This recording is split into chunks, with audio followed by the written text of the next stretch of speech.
What's going on, my PT peeps, my Walking Dead family, and my fighters? I'm One Eye Bright, also known as PT. You don't know if I'm winking or blinking, but I'm definitely thinking about The Walking Dead Season 11, and was Pope a waste of time? Spoiler warning for all things Walking Dead. Now, hopefully you saw Season 11, Episode 8, and you know what happened to Pope, because it's pretty important for this video. But ultimately, Pope came in Season 10C, Season 10, Episode 17, really was seen in Season 11. But before we get to it, guys, hit that subscribe button, like, share, subscribe, support the PT channel any way that you can. We truly appreciate it, guys. We can't do it without you. Well, Pope came around Season 11, Episode 4. We actually saw him, right? And people were speculating, is it going to be a guy? Is it going to be Leah? Before we saw this actor. And in Season 11, Episode 8, he met his demise. Now, ultimately, he was a mercenary, a military guy that was pretty involved with surviving the zombie apocalypse. He survived maybe by chance,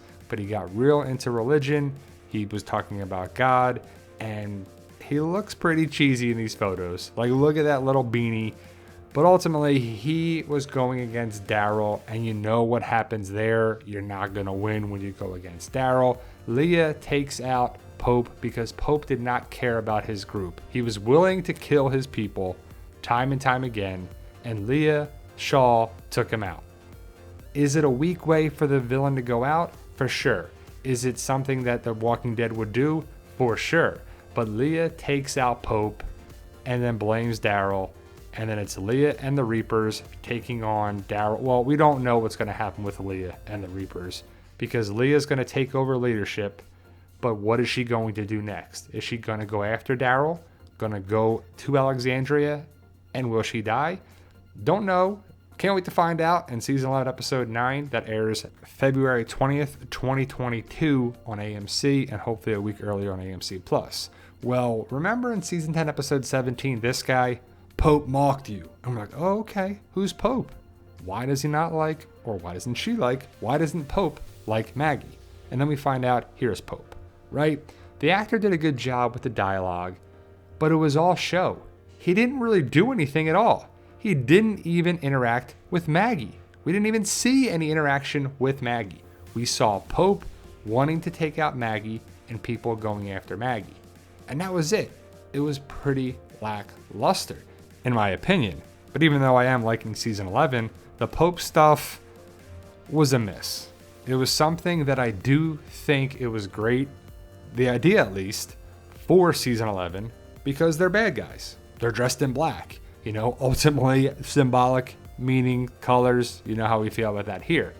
But the fact that Pope was basically like Negan, taking out this guy, and so much of the Reaper, Pope, Daryl stuff was a rehash of the Negan Saviors Daryl thing too, and that Pope was willing to kill his own guys for really a minimal reason. Like, it wasn't a lot. It didn't take a lot for Pope to be like, yeah, what did you do? I'm going to burn you.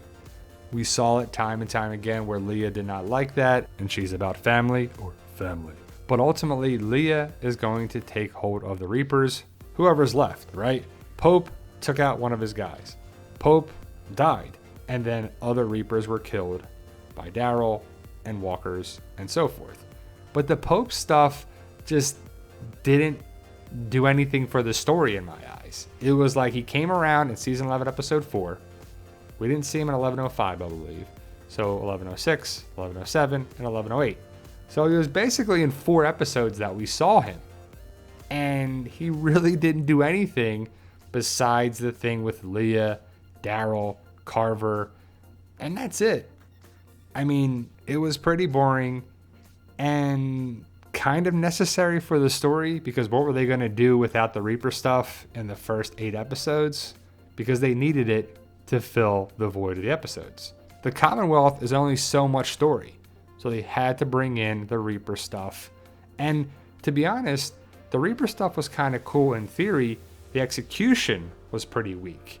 Mercenaries, a formidable group to go against our group. I mean, the Reapers did do some damage, but it turned into Leah being a traitor and killing Pope. With Daryl being involved from Season 10C, the carryover was there, and it was kind of cool to see the Leah angle come back around, because we don't want to have loose ends or plot holes or any problems with that. But the fact that Leah is taking over, I'm fine with. And to be honest, I would have rather her been Pope. Like Leah Pope or Shaw marked you, and it's Leah Shaw. And we're going to see her in the second part of season 11, most likely 1109. But what happens next? Does she gather up the 5 or 6 remaining Reapers, go to Alexandria, attack it, get killed in the process? The Commonwealth shows up and helps our group take out the Reapers, and that's it. Because if the Reapers go to Alexandria, they're going to do some damage. Or at least they should. They have skills, they have tactics, they should do some major damage. But my question to you is, was Pope a waste of time? Were the Reapers a waste of time? Was the build-up better than the execution? Because the Reapers in theory were kind of scary, kind of creepy, kind of dangerous, kind of exciting to see how's it going to go down. And then we find out about this guy. He didn't do anything. He didn't do anything besides take his own people out. Pretty lackluster in my opinion, but let me know your thoughts. Post your comments below. Can't wait for The Walking Dead to return in February. It'll be here before you know it. Thank you guys for all that you do and supporting us any way that you can. Support the PT channel if you can by subscribing. We truly appreciate it. Stay safe, and as always, tell them Daryl.